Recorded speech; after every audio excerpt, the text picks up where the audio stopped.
Good evening, everyone, and thank you so much for joining us for tonight's program, the first in our Death Matters series, Psychics and Grief. I know some of you are still joining, so we'll give you a couple minutes to come on in. My name is Emily Hillwright, and I am the Director of Operations at the Merchants House Museum, New York City's only family home to be preserved intact, both inside and out from the 19th century.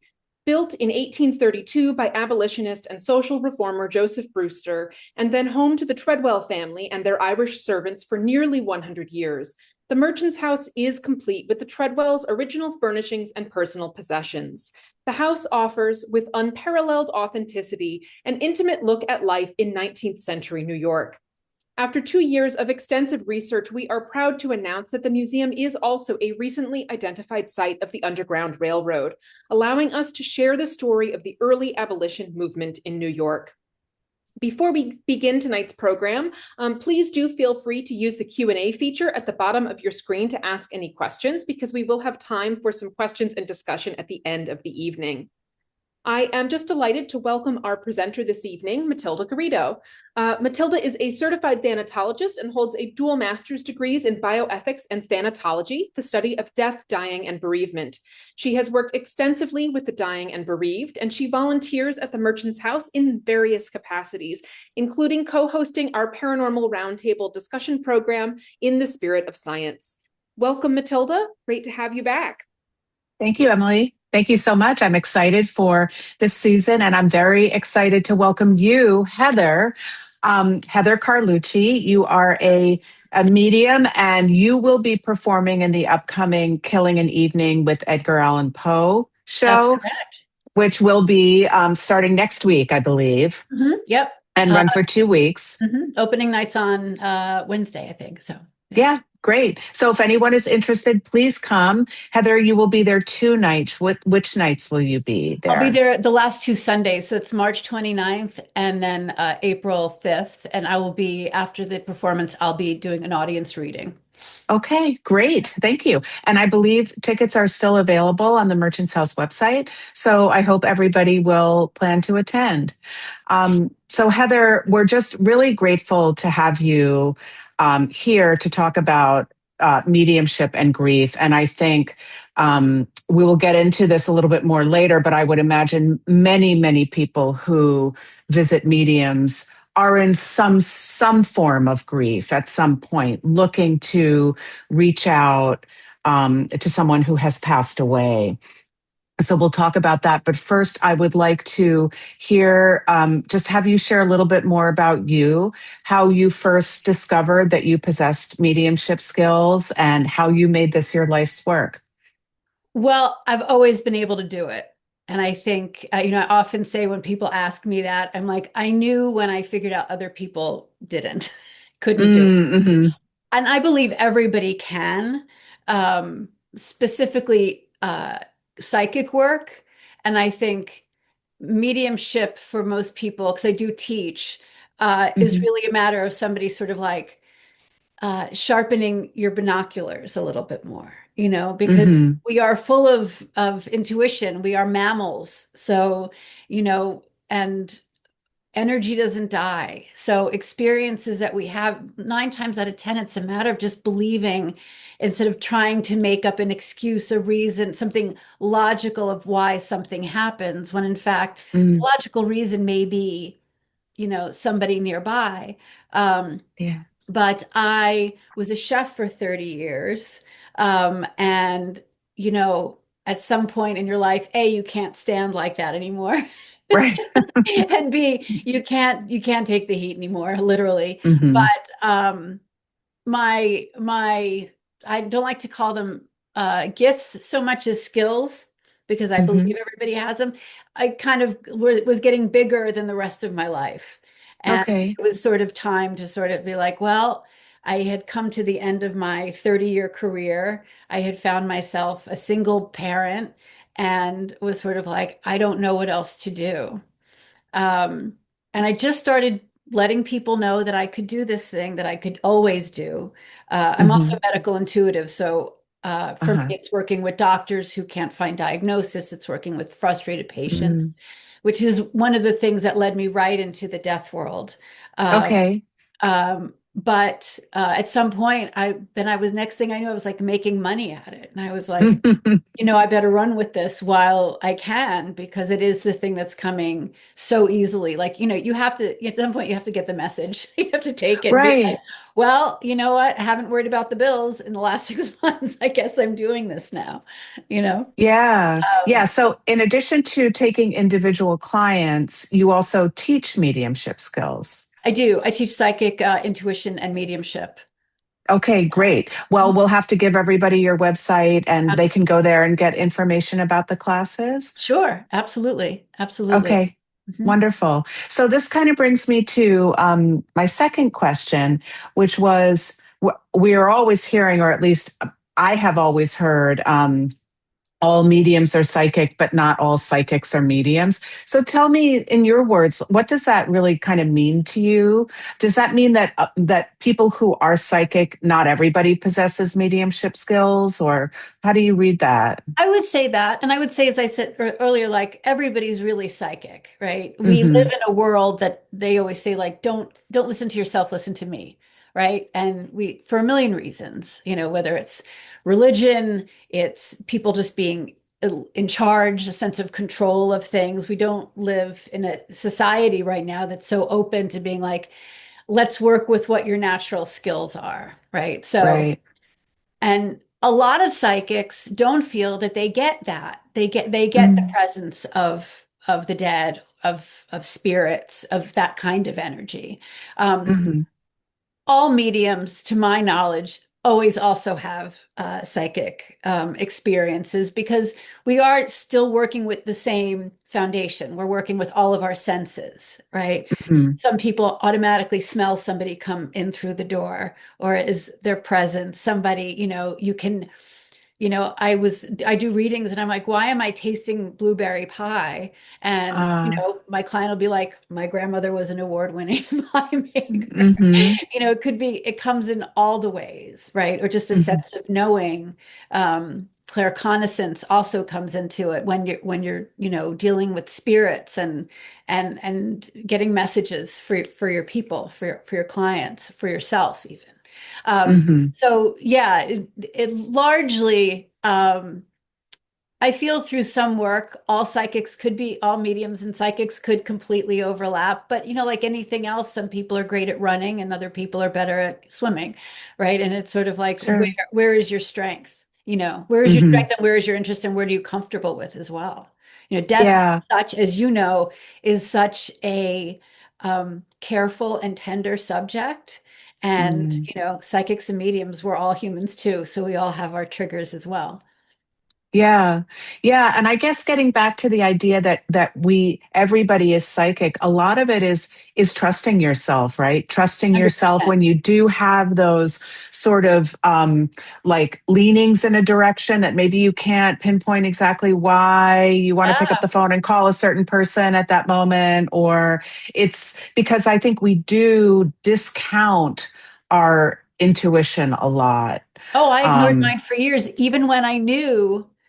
I knew as a young age that I was doing these things and it was acknowledged. I was still like, I'm going to block that out and I am going to go cook, mhm, mhm. and that's all I'm going to do, So I think, yeah, I think we discount a lot just to be in society, Right. right? Just to be active in the world and be accepted, to Yeah. be a pack animal, which we are.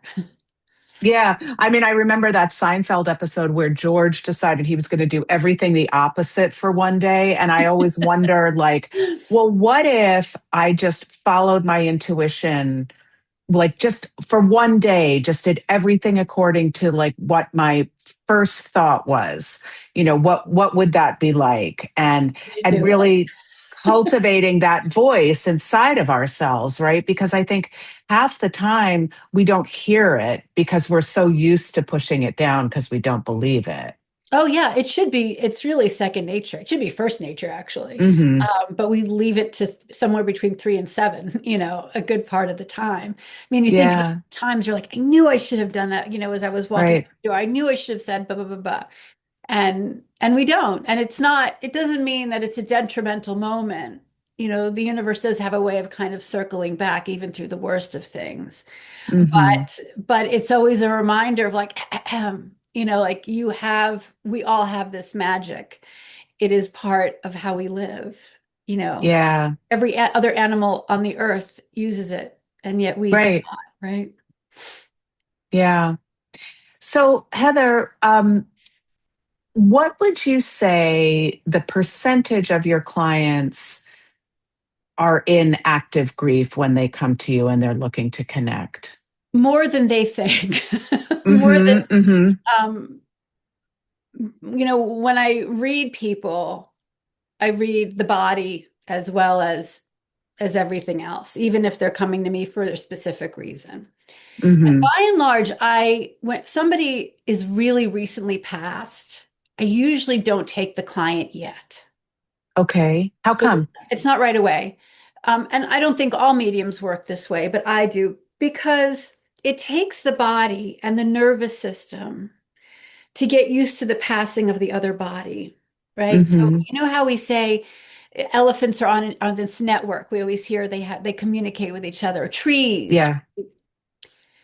Well, so do we, but we don't listen to it. We're not allowed to. If something happens on one side of the world, even if we don't know about it, it will Hmm. affect somebody on the other side of the world, right?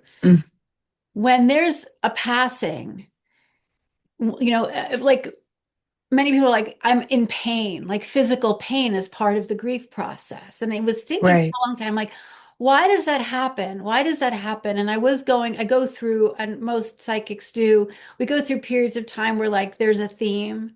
Like again, Mm. lots of people whose children are sick, or, Mm. it could be anything. It could be just a bunch of a pain in the ass CEOs wanting projections for the year. It could be all Hmm. sorts of things. People love sick. And I go through obviously waves of dealing with grief and death. And I was like, I really, I kind of went into my own mode in between clients one day when I had a lot of clients all for the same reason, which is a passing. I was like, what is Hmm. this pain? What is this pain? Because I've experienced it. And it's the cells of our body mourning, not being able to find the cells of the other body, not being able to connect, Mm. right? Which in time has also made me truly believe that when we're dealing with somebody who's passed, it's good to keep the body around for a little while. Yeah. Our world, like, take the body away, like the person's Right. gone, and yet your nervous system has to adjust. So it's very often easier to read somebody if they have some time to sit with the fact of what has gone on in their nervous system. Hmm. Also, for whatever happens on the other side, and we can really, even if you've had a near life experience, right? Near death experience or end of life experience, and you've come back, you don't know what really happens over there because, like Right. anything else, it's like going on vacation to France. You'll never know what it's like to live there unless you go and live there, right? Right. Right. And so we can only, even as a medium, I can only really, I'll never understand until it's my turn, right? Right. So I feel that there's a time of respect for those who have passed, whether it's maybe they need to settle down, maybe they need to Hmm. find their way, maybe they need to be left alone so they can sort of like find the relief of not being in this situation anymore. Because whenever Hmm. I read, I always find that all spirits leave their resentments, they leave their stories here. They're not really who are like, is my grandmother angry at me for this or that now that she's over there? And I'm like, no, she's not. She doesn't have the same story anymore. She will show herself to me so that I can explain to you who's there and you know for sure it's her, right? Right. She will Hmm. give me information, whether it's a joke or a vision or a sound or something that you know it's her. But is it her? No, it's just her soul without the Hmm. resentments, the pain, the addictions, the anger.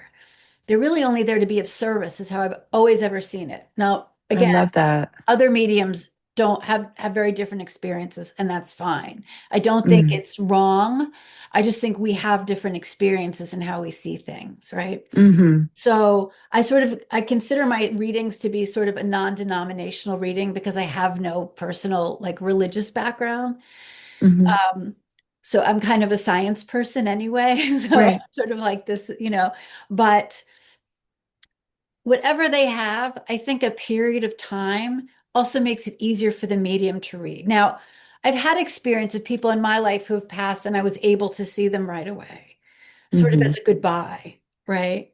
Doesn't happen Mm, every time. When it did happen, it was like, oh, like, one of my best friends passed about 6 years ago. And within moments of me finding out, he was sitting with me in my bathroom, like on the edge of my mm, tub, where I was sitting going, oh my God, I can't believe it happened. And he was there.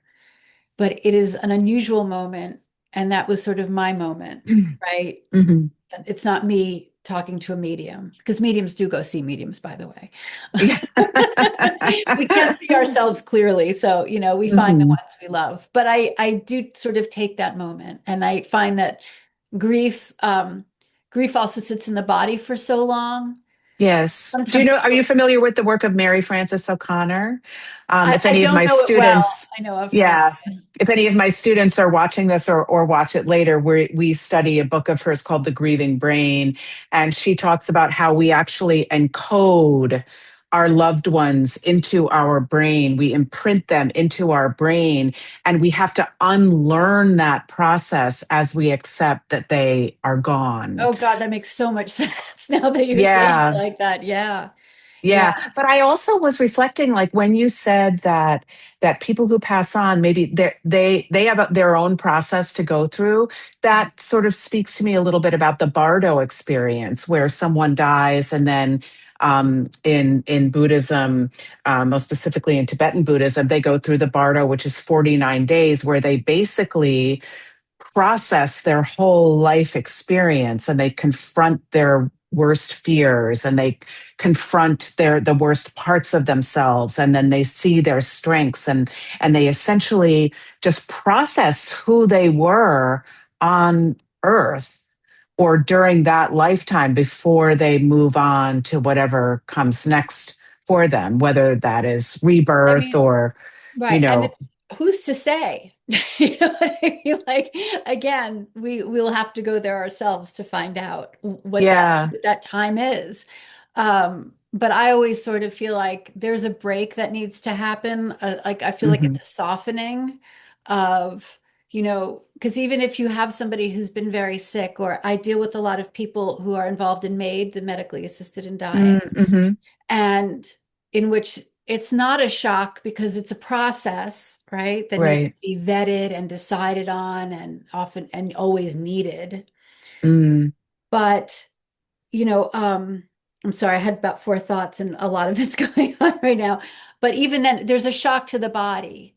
So for yeah. me, I take that time and I'm more than happy to have a reading with the person to help them through it. But Hmm. very often, mediumship is not the immediate way to go for the person who's passed. There are other people could come in and be Hmm. of assistance to them, right? Other people who have been passed before them, spirits who they've already known, who they can easily commune with. But that Hmm. person is sometimes, often, it takes more than a minute for them to even hear it. Because even if I do Hmm. communicate and if something does come through, the client can't grasp it because it's too big in the moment. Right. Right. You know? Right. Right. And so do you find people come to you with very specific questions um, like someone who died under mysterious circumstances or something like that? Oh Like yeah, I people get will a come, lot of oh, I that. just want to hear from my Oh mom. yeah. Like what happened, and is she okay? I do get that. I do. Everybody's always like, is everybody, is that person okay? Hmm. And really, as I've always read it, and at this point, it's like 58 years of reading the way things go, but I'm like, everything's fine over there. Like Yeah. From this what I is hear, they love it. They're this is having a good time. we're the dumpster fire. We Hmm. are, everything is just not this, right? Yeah. The lack of ego, the lack, as I was saying, resentments, our addictions, our fears. It is very different sense of being that I don't even think we can really grasp, Hmm. you know. Um, and in some ways, I feel like the more, I can't stand this word, but enlightened people claim to be, I feel like the less they understand what goes on. Mm, You know, yeah, or the more we try to purify ourselves, the less humanity we tend to believe we have in common with other people. And I feel like, right. you know, this is a gritty experience. We should just all admit to it, you know. Hmm. And I feel like that is a closer attunement to whatever is possibly going on over there. Yeah. Yeah. I have always people, the number one question I get as a thanatologist is there life after death? And what I always say is, I think so, but do I think we'll ever have absolute proof? No, I don't. And I think that it is being withheld from us for a reason. Like, there's a reason why. And I mean, I work with some scientists, Dr. Lee, who would differ with me.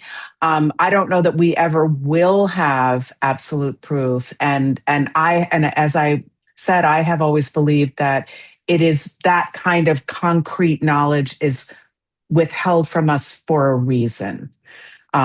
Whether it's that we Absolutely. are not ready Absolutely. to know it, or we would not live the way that we're meant to live in this world if we did know it. Um, Yeah. And I mean, I think that's a whole other, we could do a whole other talk on that alone, really. mhm. But I think we have to have this experience for reasons we're never going to know. And I'm not even sure Yeah. we're going to know it when we pass over, Hmm. because we try, I feel like, and I get this a lot in readings, people try to avoid the experience of everything. Who want answers to things. People want, Hmm. because we are systematically trained kind of to live a certain way. Like, for example, I Hmm. was like, will I find the one? And when you read spiritually, there's no one. It's sort of it's the old adage, like, what's the secret to a long marriage? Don't get divorced. It's Hmm. like there's millions and millions of people in the world. You may have a few instead of a one. Right. There's not, it's a decision, and we have free will. So how we look at things is very particular. Yeah. That all depends on our experience as well. Even in the dying, I'm sure you've seen this quite a bit. In the dying experience, how long in their own fear people can fight it because they're just Hmm. afraid, right? And then you get the person who is like, there's nothing I can do about it now. And let's sort of see what happens to my body in this time. You know, Yeah. very different Yeah. experiences. In my experience, people, no matter how hard they fight it, even if it's in the last moments, they come to a level of acceptance. Yes, that's true. There Yeah. is Yeah. a relaxing into the experience, Mhm. no matter how hard they have And it could fought be at it. the very last moment, Yes, you it know? can, but that is just the ultimate blessing, right? Like, to go into the dying experience, however far you are into it, with Yes. acceptance. Yes. Agreed. Agreed. Hmm. Yeah. So, have you ever, as a medium, have you ever had a client who has experienced great healing through a reading with you? And if you have, are you able to share? Yeah, I would say I've had a number. I mean, I've been doing this full time 15 years now. So, um, but um, I'll give you two examples. Hmm. One I think is sort of the more traditional. A woman came to me completely, like, consistently bereft, um, Mm. and oh, actually, you know what? I'm going to tell you a different story because this is interesting, and Okay. it sort of shows more the branches of how we work. A woman came to me, again, still bereft, um, and she was one of twins, and Hmm. their father had passed away. And it was fascinating. Before I even saw her, I didn't know her. I didn't even know her name. I used to work out of this space in New Jersey for a while, and they would just be like here's your list of who's coming. Have a nice day. And it was great training for me to just be like as open and accepting and work on my confidence as much as possible. Yeah. And this woman comes in, and before she walks in, her father's already in the room. The dead father's already in the room. And he showed me the way the very 1970s, 1980s home they grew up in, it, just the style of the place. I could smell like Charlie bath wash. Do you like Oh, remember from I back in the do. day? I was Yeah. like, oh, like he was Hmm. hitting all my, and he was, and I loved his energy. I was like, oh, good, because time before I had such a difficult person before, and I was like, I was really looking forward. She walked in and she was all love. Her name, I'm just going to call her Denise. And Denise walked in, and I usually kibitz a little bit to get people to sort of like relax because people are tense. It's harder to read them. And I started Hmm. telling her like about the person that annoyed her at work and, the weird thing her dog does. And so she knew that I was legitimate. And then she was like, I really want to talk to you about my twin. And I was like, oh, like, she's having a hard time. And she was like, yes, we've always been textbook twins, right? She's Hmm. like, I feel the way she feels. And the whole time I have this horrible pain in my back. And I think it's just the chair that I'm Oh. in all day. And I'm holding my hand like this, like right at my waist. And I'm like, oh my God. And then it hits me. And I was like, and look at her, and right behind her is the father, right? Just like right there. And I'm like, Denise, did your twin give your father a kidney? Oh, She said yes. And I was like, okay, I got oh it my now. gosh. And I was like, oh, he died of renal failure. And she said yes. And I was like, okay, here we go. And it, like, when I have those moments, like, blah, blah, blah, I can't stop talking. And I was Hmm. like, her body, it can no longer communicate with the kidney that was once theirs. Mm. It was safe in the father's body. It knew that. And because she was like, the mourning, the grief that Miriam, Oh. the twin, was going through, she's like, it's like she lost a child. Like that was the thing Hmm. she couldn't, and I'm sitting here, I feel bad, but my dad was sick for so long. Like, Hmm. I feel like I'm not a good enough daughter, that I'm not wailing, crying, like, and even the twin didn't know why she was having this experience. Right, right.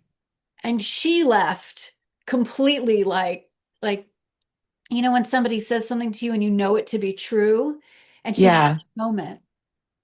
And So she had a much deeper understanding of what her twin what her was twin was going through experiencing and why it was different than and why what the she mourning was, but it was. also helped her own grief in this as well, because she was the main caretaker of the father of the two twins. Mm. And Hmm. she was like, I could finally sort of see it clearly. And Yeah. more came in from the father, kind of about like the will and the executive Okay. and why he did what he did. Um, there was something very specific about a medallion that she was like, I don't even know what you're talking about. And she like texted her mother, and the mother was like, oh my God, it's here. It was like this whole thing, and it was all coming directly from her father. It wasn't me using really my psychic abilities at all. It was all mediumship. Mm-hmm. So that one I love because the mediumship doesn't just bring in a sense of the person who died, but this father was giving real information to Uh-huh. like, because when you're dealing with twins, I mean, reading twins is a whole other story. I can imagine. Yeah, but that, they're so, some twins, not all twins, are really like interwoven into each other, like these two women. And Hmm. I did see a picture of her later on, and I mean, they were identical, and you could just sort of feel it. So that is a really fascinating one. Hmm. That one is great. Other times, there was once, I remember a dear, I actually asked this client if I could tell his story, but the first time we ever met, obviously on Zoom, and we were talking, and the minute I said, is there such a psalm? Because his grandmother was a huge churchgoer, and I was like, it was one of those really long names. It Hmm. was like, it was something about Jesus goes up at the sunrise and the hill and the lambs, and it was a whole long title. And he burst out laughing and then started. like a kind of a cry that I was like, I was stunned. And the relief was so big because the information that he was able to get at that moment about the psalm had some meaning to him. Hmm. Uh, it really, for him, it was more about at that moment, he understood like he was loved. And he had a very Uh-huh. hard time believing that in her passing, it was the mother, she was really the woman that raised him. Just hearing the name of the psalm, he connected it to like whatever loss it was. And Hmm. it was a much bigger one. But I just remember like that, like a laugh out loud and then just like a complete like cry, like a baby's Mm. cry. Um, so yeah, I feel that, um, we all, it's like getting an email from somebody who you thought you lost touch with. Hmm. It's that relief, only the mystery is bigger, so the magic is bigger. Um, Right. I the weight of this work in that regard is very, very heavy. Yeah, well, I was going to ask you about that. A tremendous sense of responsibility must be present for you always when Yeah, you're, especially when you're working with people who are deep, deep, deep into maybe a complicated or prolonged grief experience with a lot of yearning and maybe Mhm. years of sadness.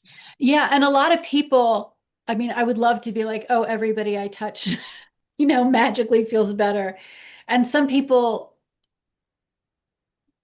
however the grief sits in them. And I think, quite honestly, it's many things. I think it's the relationship to the person. I think it's our genetics as well.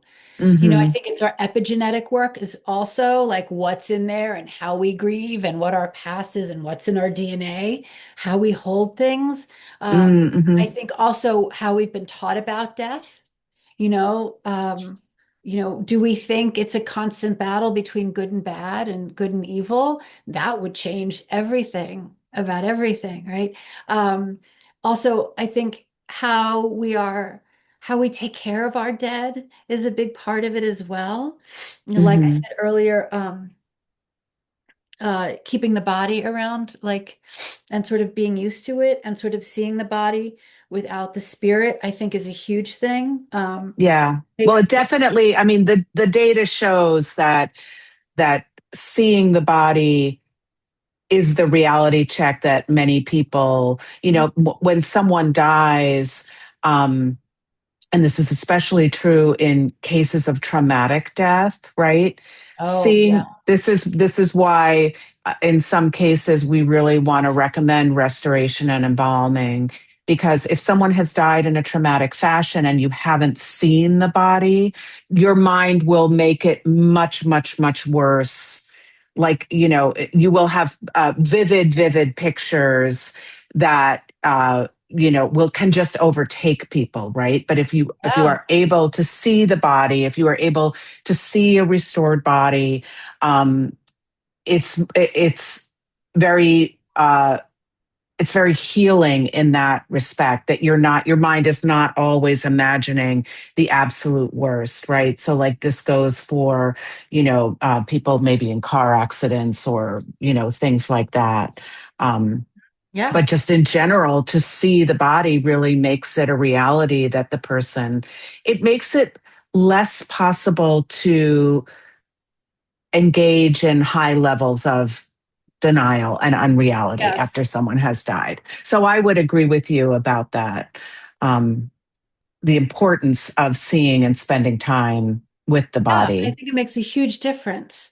And, as I said earlier, I have recently had three different clients who came to me. I usually deal with death doulas and I've dealt with the families, but recently more the people who have made the decision to medically assist dying.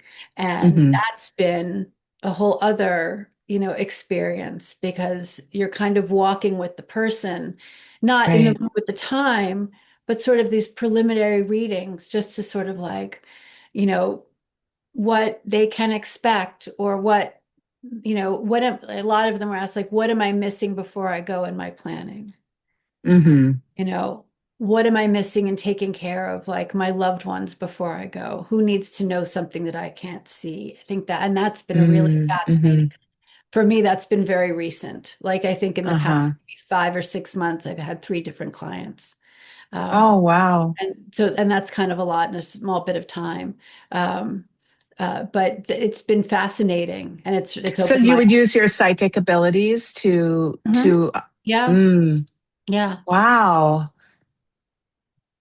Yeah, it's interesting because in this work, you never know. I always figured I was like, I'm just going to put up my shingle and whoever comes to the door, I'll give a reading and then that's it. But, it gets much more tender. It gets much more serious. It gets much more intimate because people are talking about things like their own deaths and Yeah.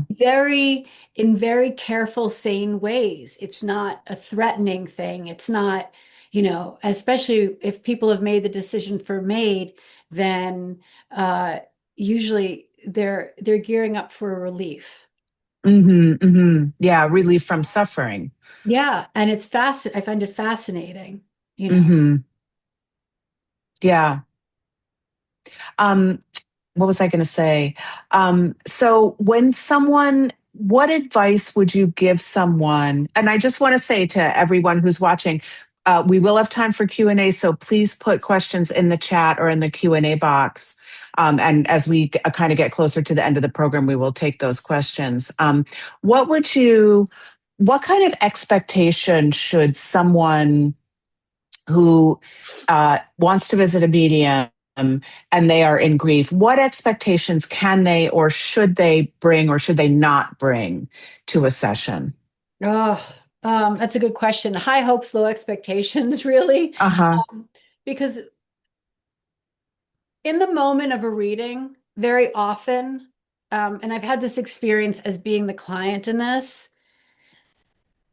sometimes you can't hear what the medium's really saying for you, right? Mm, Because you're in a moment, there's a lot of energy going on, right? Because there's a certain sense of like playing with the energy and bringing it in order, and which affects you as the person coming to a medium, right?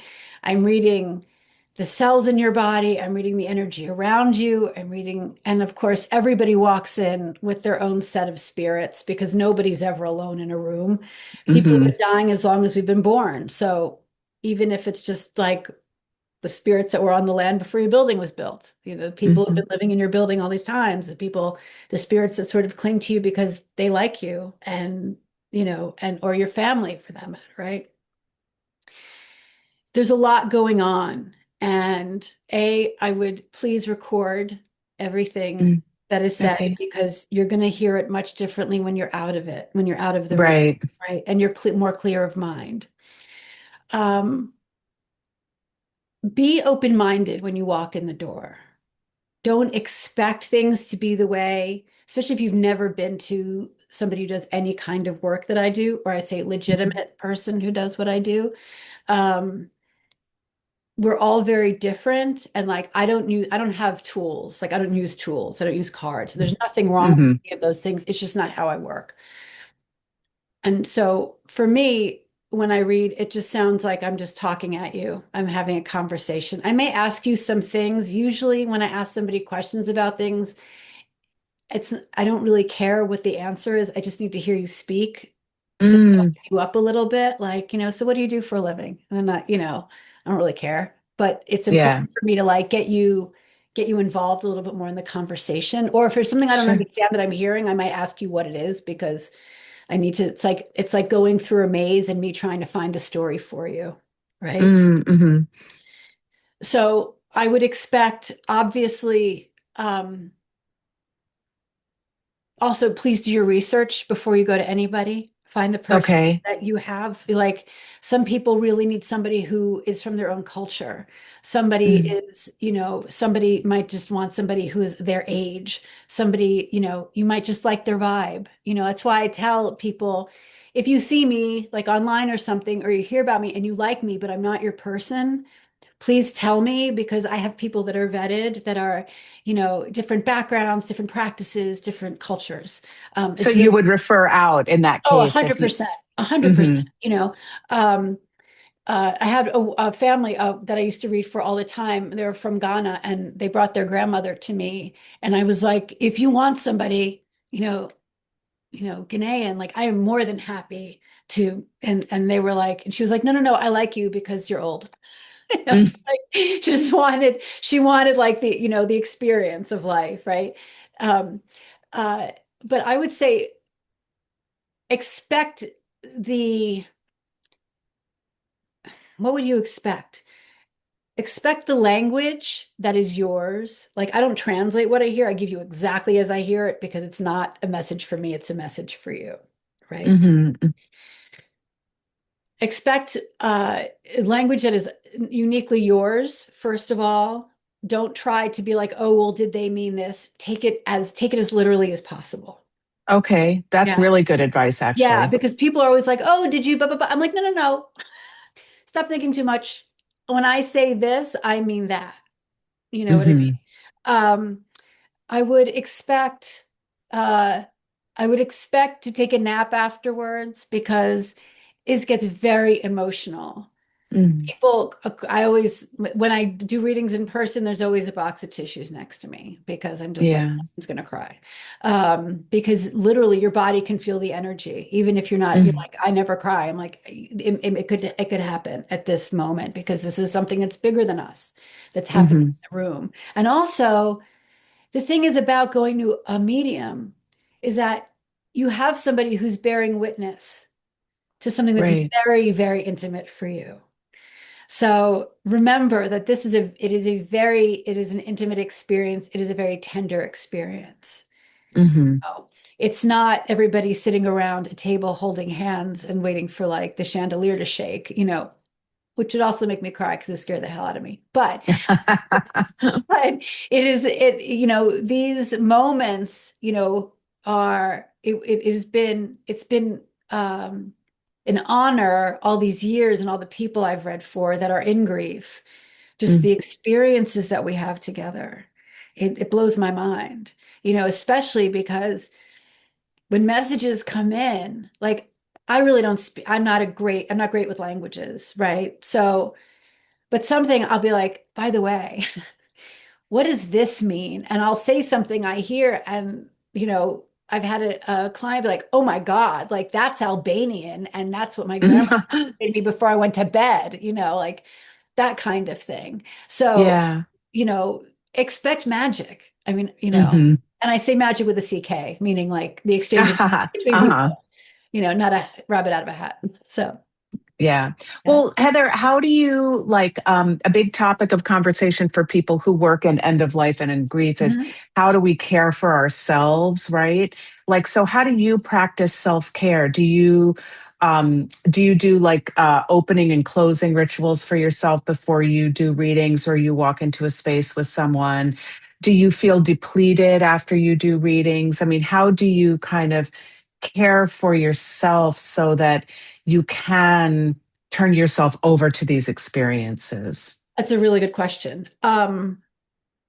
There are a couple of things I always have to do. I always have to have a lot of water around me, Mm. like Hmm. because I dehydrate the minute I start. I mean, Yeah. and when I do group readings, I make sure everybody has water because everybody's in a room together with all their energy. Okay. Um, Showering is really important for me. I feel like Okay. it's for me, it's how I ground. Um, I will always before reading because like I do about 500 readings a year.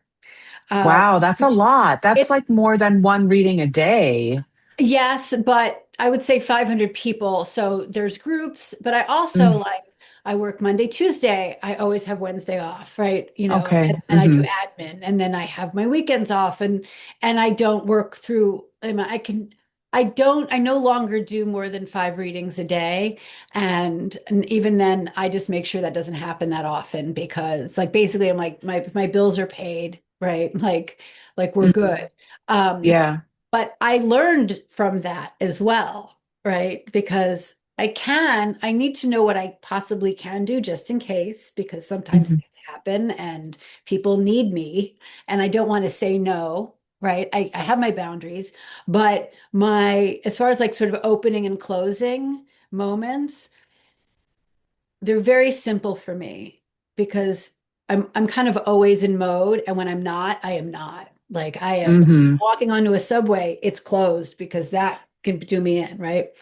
Yeah. So can you close yourself like As much on as demand possible. almost? We're, Hmm. I'm still a human being and I'm still spongy. Yeah. All humans are, right? So I got to be super careful.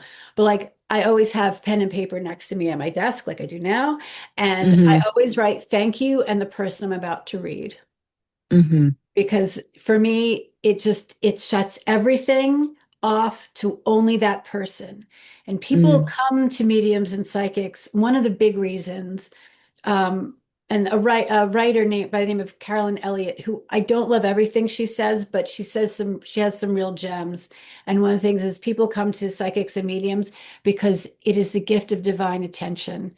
It is Mm. rare that somebody is eye to eye with you, all about you and your energy and what's going on with the cells in your body. I mean, that's Right. like we don't have that, you know. Hmm. Hmm. So for me, thank you, the person's name, and I will always read them for like a couple moments before I even see them.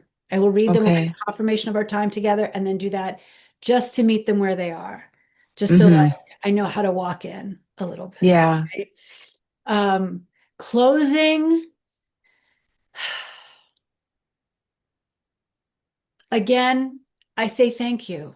That's really all I do. And Hmm. I will write thank you to start and I will say thank you to say goodbye when they're gone.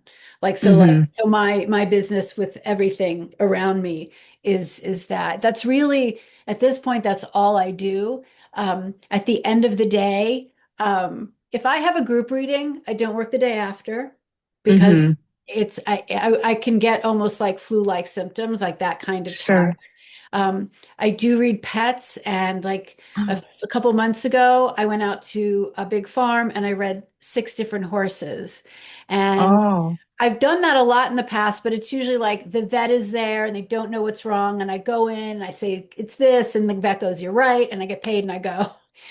But so is that for medical? You read them for medical, or do usually, you but this last communicate with time, them? I usually do just medical. But this time I went to read each horse. And I Mm. was in bed for like the whole weekend. Oh my God, I can imagine. It was me and Horses the are so clicker all weekend. large. Yeah. Yeah. Yeah. And it was amazing and beautiful. And like I can't even believe the stories that came out of it. But I was Oh, like I'm out. Yeah, it's me and ice cream and the clicker. And I was like, yeah. Oh my okay. God, we have to talk. I feel like you need to read my dog. There's so much Okay. she wants to tell me, and we just are not communicating effectively. I'd be happy to. Emily, do we have some questions? We do have some questions. This has been such a wonderful conversation. I've been loving hearing the two of you chat. Thank you. But let's jump in here. Someone wants to know, can someone go to a medium on behalf of someone else? For example, a friend who would never go to a medium but is really struggling with a loss. Is it possible for the person asking this question to go to the medium with their friend in mind and have that come through? Mm. Um, every medium is different on this. You can with me. I will tell you though that if you come with your friend in mind, I will also read you. You can't try and get through the gauntlet without me reading you to get to your friend. Like you're gonna come up whether you like it or not. And also uh I mean you have to have the friend's permission. Mm-hmm. You know, you can come to me and be like, my friend is in grief. How can I help my friend? Um, and if something comes through about the friend while I'm reading you, it's okay, but I will not read around you just so you can have that nugget of information because that's not your information to have. So, like, if someone came to you and said, "Oh, my friend doesn't believe in mediums, but she's in deep grief over her mother, and I just would love to bring a message from her mother home to her," something that would be meaningful, like that you would feel It would would be important ethically. well, I would give you something that you could do to help her, but Hmm. I would like to know that the friend was like, I don't want to go, but if something happens, I'm more than happy to hear it. Okay. Yeah. There's, we have some really, like, we have a HIPAA thing going on with Hmm. mediums and psychics and medical intuitives, and it's important, Yeah. because otherwise it gets sketchy. It's Hmm. you begin to lean towards the snake oil salesman part of our, types, and I don't ever want to do that to anybody, you know. There's a similar question then, based on your answer there, that somebody wants to know, do you ever decline to read for someone after you meet them? And are you truthful about telling them why you won't read for them? Yes, I do decline people. I decline people that start with, I don't believe, prove it to me. Ah. And Hmm. and I say, I've got nothing to prove. I'm giving you your money back, because it's always a pay first. Um, there's no second chance on that one. I've been through that enough. Hmm. Um, yes, I have uh, in the last few years, two people who we had such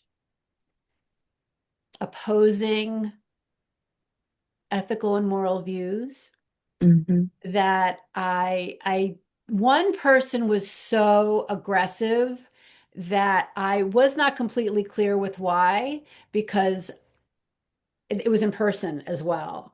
Um, Hmm. it would have gotten a little crazy. It would have Hmm. gotten crazy. And it was in a public space as well. Um, it was at a party that somebody had asked me to come and do readings on the side, and it was a problem. Um, and also the other thing is, if somebody's drinking, I won't read them. It messes Hmm. messes with my energy and their energy. And this person also, I should also say, was inebriated. Um, the other person I told straight out, yes, like 100%. I can't read you because I can't see through that. Hmm.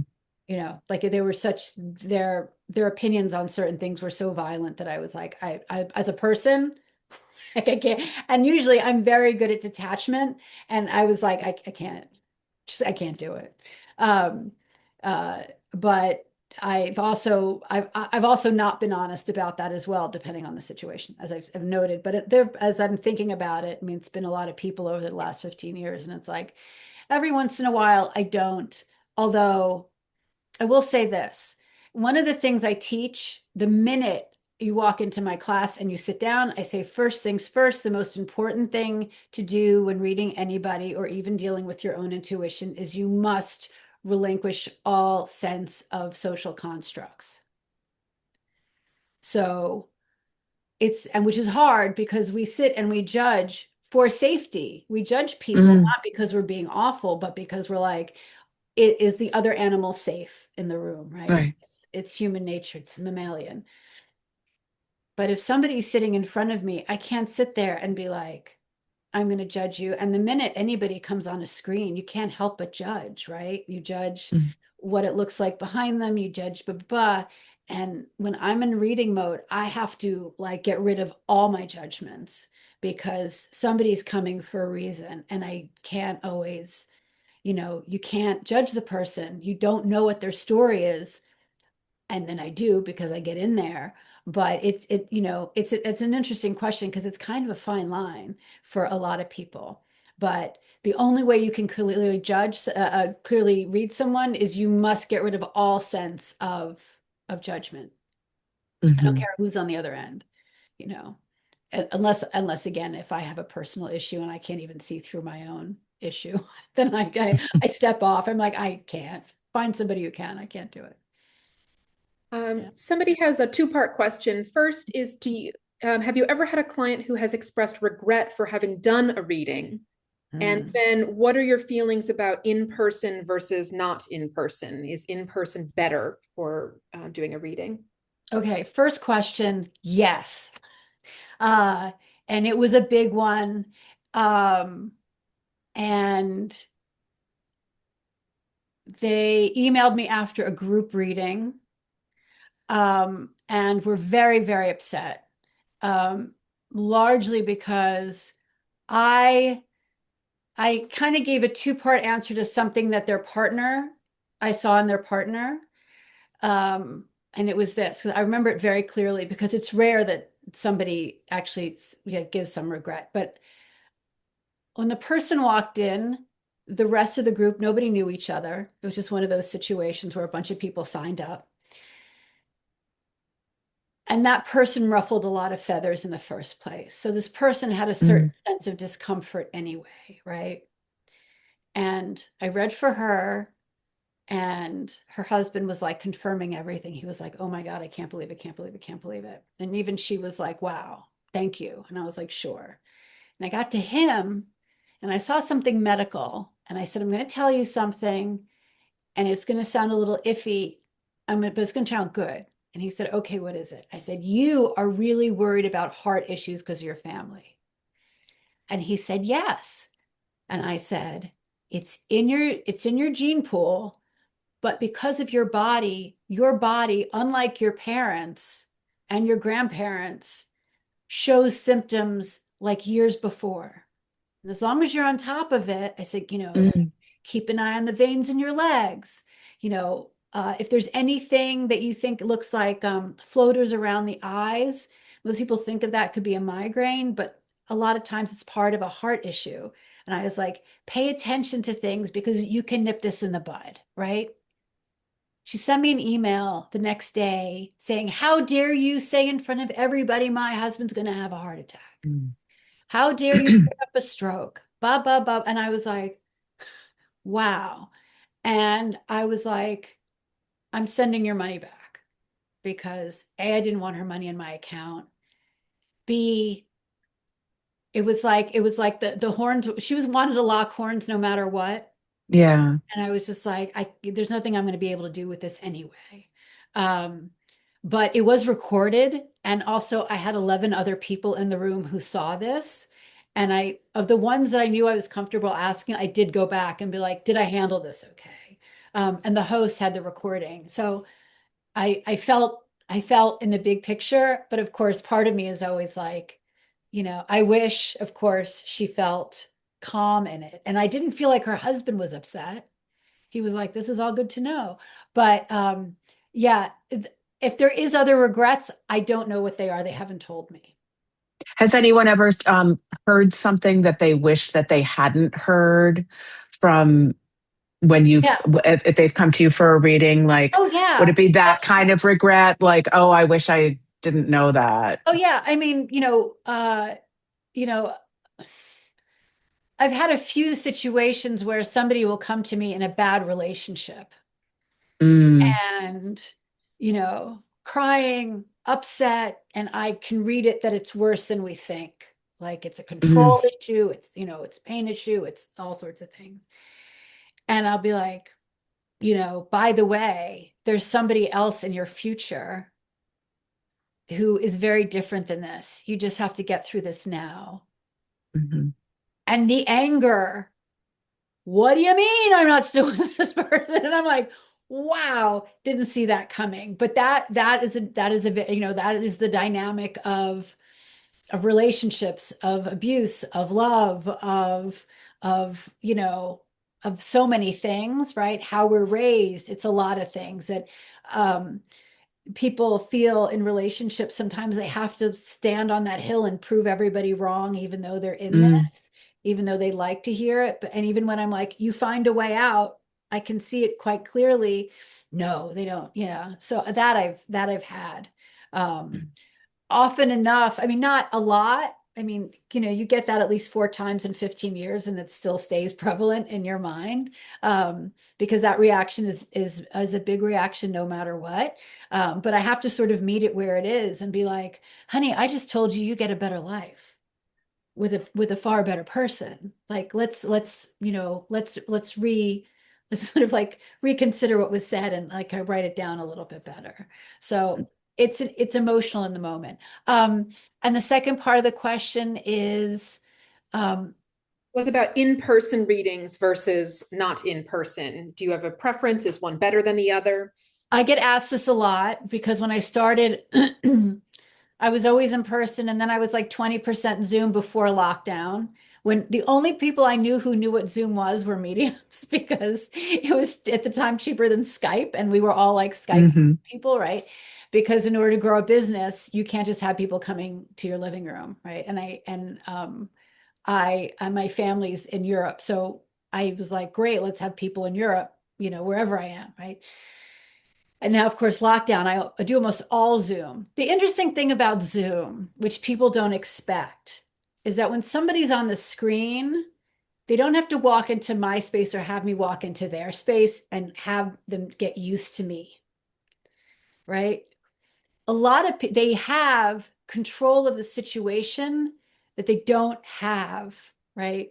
So they're more comfortable. They're in a space they already know. If they want, they can just like close the computer, Hmm. which nobody does, but there's still a sense of control there. At least you have it. I find really no difference in the two. But remember, I do this all the time. So now when people are like, my mom's sick, you don't even have to tell me your mom's name. I don't care if she's halfway around the world. I'm going to be able to read her just because I'm looking at you and I'm listening to you and I can like, oh, I got you. It's a muscle that needs to be used like any skill. And so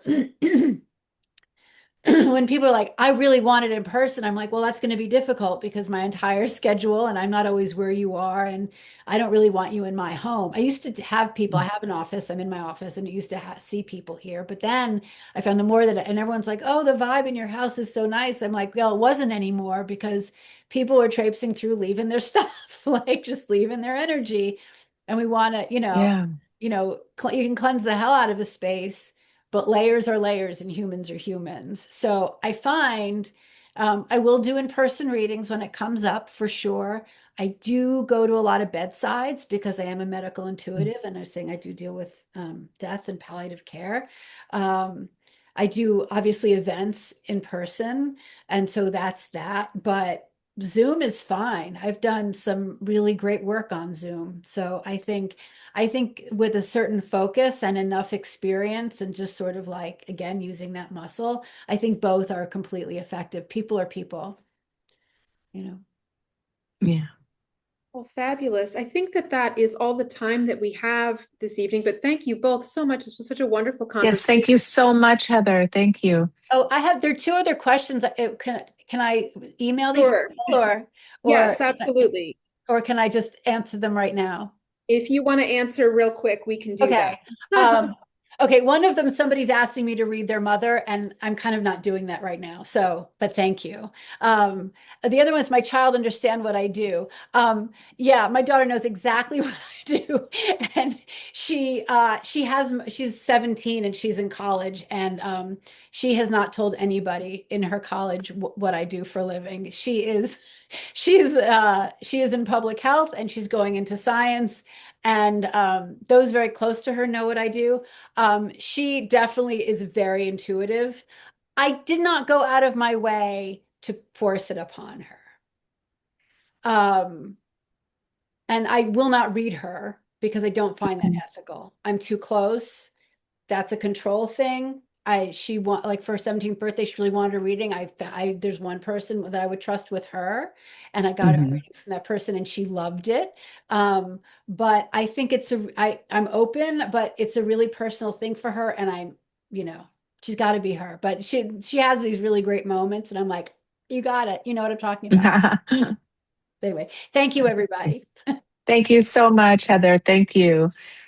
Thank you. If you're in Thank New you York all. City, please consider coming to see Killing an Evening, Heather's show.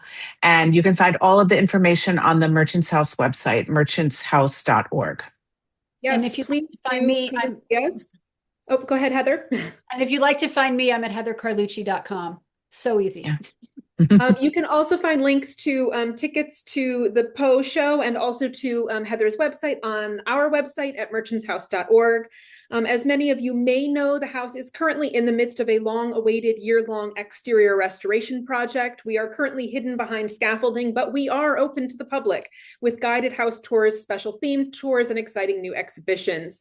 We are open to visitors on Wednesday, Thursday, Friday, Saturday, and Sunday with options for guided tours and also self-guided tours. Please do stay in touch. You can follow us on social media and share our posts to tell your friends and family about us. Tonight's program, like all of our virtual programming, will be posted to our YouTube page at youtube.com/merchantshousemuseum. Our program tonight was presented free of charge, but we do hope that you will consider making a donation to the Merchants House, especially as we continue our now 14-year battle to protect the house from catastrophic damage from proposed development next door. You can donate online at merchantshouse.org/support. So thank you once again, everyone, for joining us tonight. Thank you so much to Matilda and to Heather for being here and for this wonderful conversation. And have a lovely evening, everybody. Thank you. Yes, thank you. Thank you for coming, everyone. Bye-bye.